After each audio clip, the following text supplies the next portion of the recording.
Hey guys, welcome back to my channel. So I'm pretty sure you guys read the title and seen the thumbnail.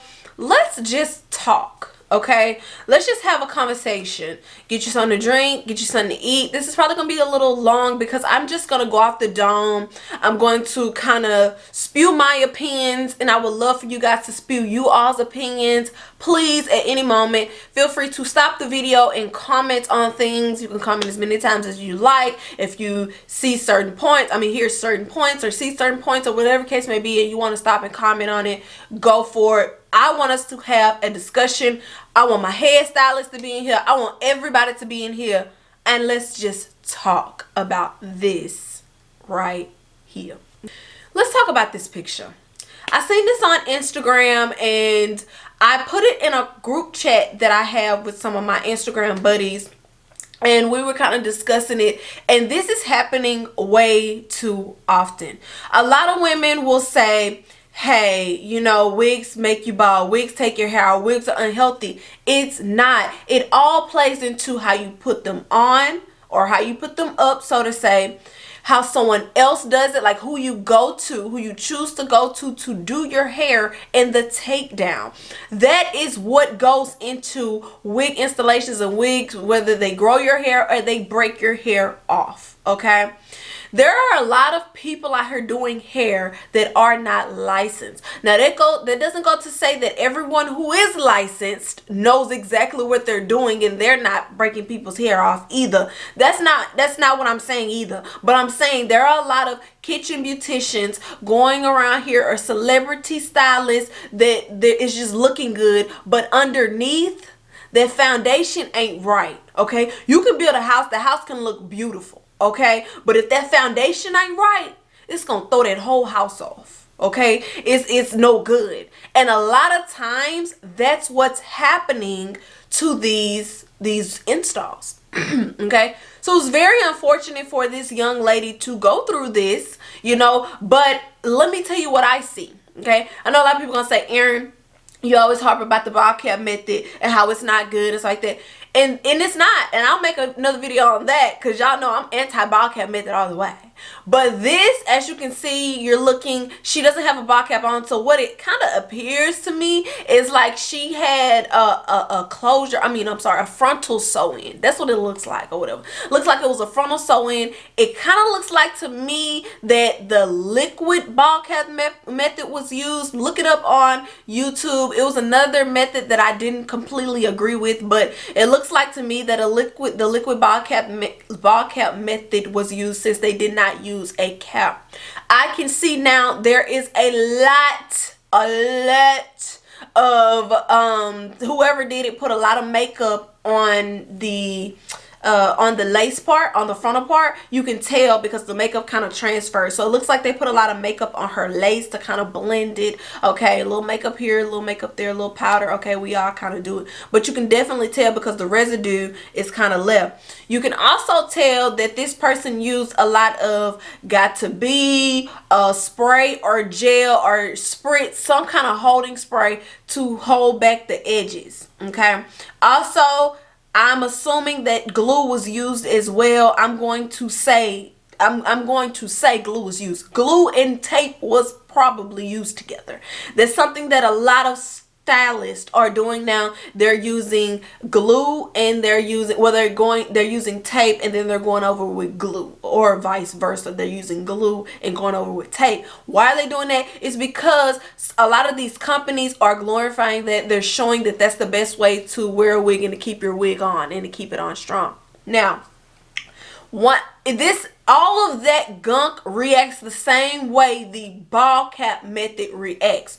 When you adhere down that ball cap, or that person tries to lay your edges down, you have to realize that all those products on your edges is very, very drying. Hairspray, spritz, which is the same thing, got-to-be gel, okay, any other kind of gel that you use to adhere that wig down, including glue, that stuff is super dry. It sucks up all of the moisture out of your hair. Y'all remember back in the day when people would get like those updos and the spritz would be so hard, the hair wouldn't move or anything like that. And literally the only way to get the hairstyle down is you had to wash the hair excessively and let it like sit in conditioner.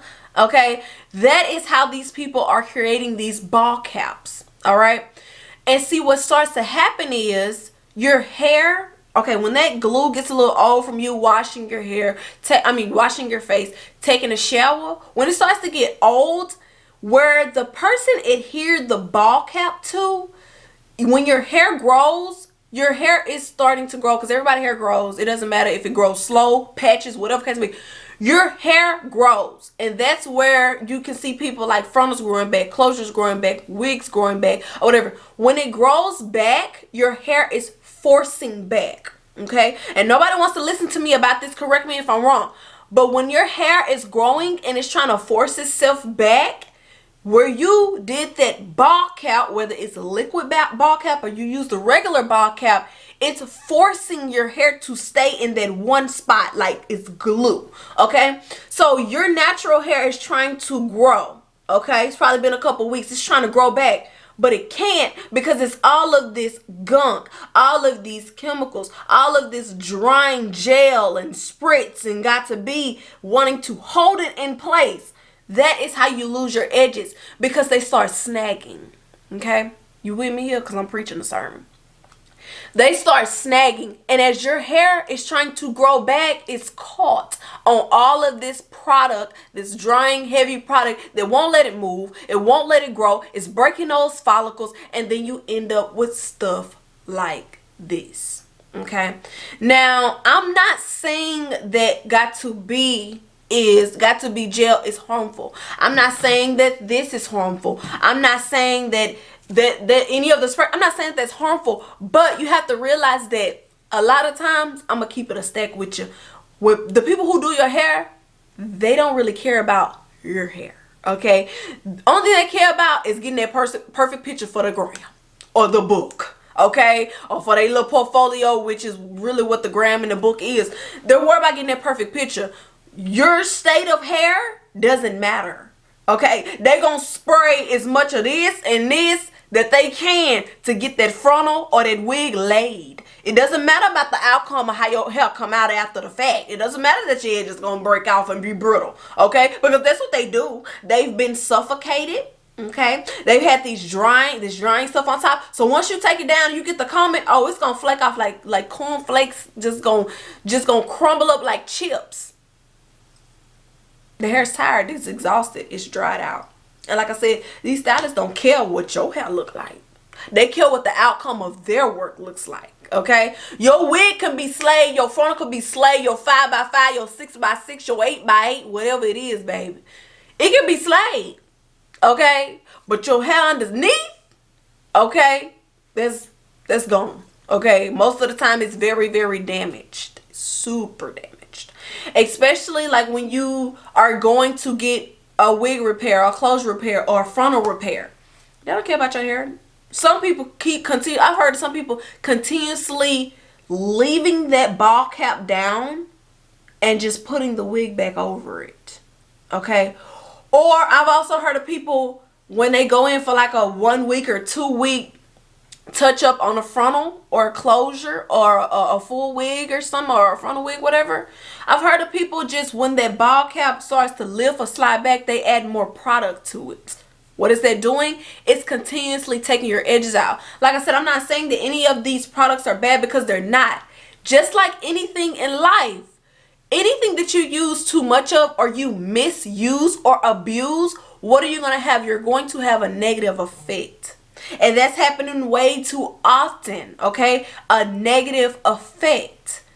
All right? And some people are like, oh, Erin, you say this and you say that. So what do I use? What do I do? Because now I'm scared. Use it, but use it in moderation and use it the right way, and be mindful. And also be mindful that the people who are doing your hair, and some of y'all gonna get offended by this, okay? The hairstylists always come with me. They don't care. They don't. They don't care. If you disagree with me, put it in the comments. I know you will anyway. But I'm saying, am I right or wrong that they only care about their outcome? I don't know. You know? So anyways, that's all I'm gonna say. Be careful. just be careful. I have more talk through videos about this particular topic and some other newer things that I've seen on Instagram. Like I said, if you like these type of videos, leave them down below. Let me know about your opinion. I understand this video is kind of all over the place. I'm just kind of going off the dome, and I'm just telling you guys kind of how I feel about the situation. It's not going to end until people start caring about their own hair. You know what I'm saying? Me personally, I suggest learning how to do it yourself. Or whatever. A lot of the things I suggest kind of learn how to do it yourself, because you just never know the intent of the stylist, of the intent of someone who you're going to, you know. It's just, I'm going to just leave it at a 2. I'm going to keep everything at a 2. Let me know you guys' thoughts and opinions. What do you think? Do you like the ball cap method? Do you not like the ball cap method? Do you like the liquid ball cap method? How do you feel? How do you feel that her hair got like this? How? It looks bad. Okay, I was reading the comments. It says that her hair was burning, and she could have had an allergic reaction.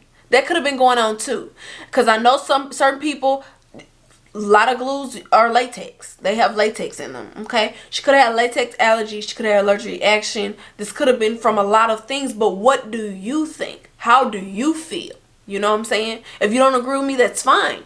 But give me a respectful argument to go against and prove to me that I'm wrong. Okay. So, anyways, guys, I'm going to go ahead and log off. Like I said, questions, comments, concerns, please leave them down below, and I'll see you on my next video.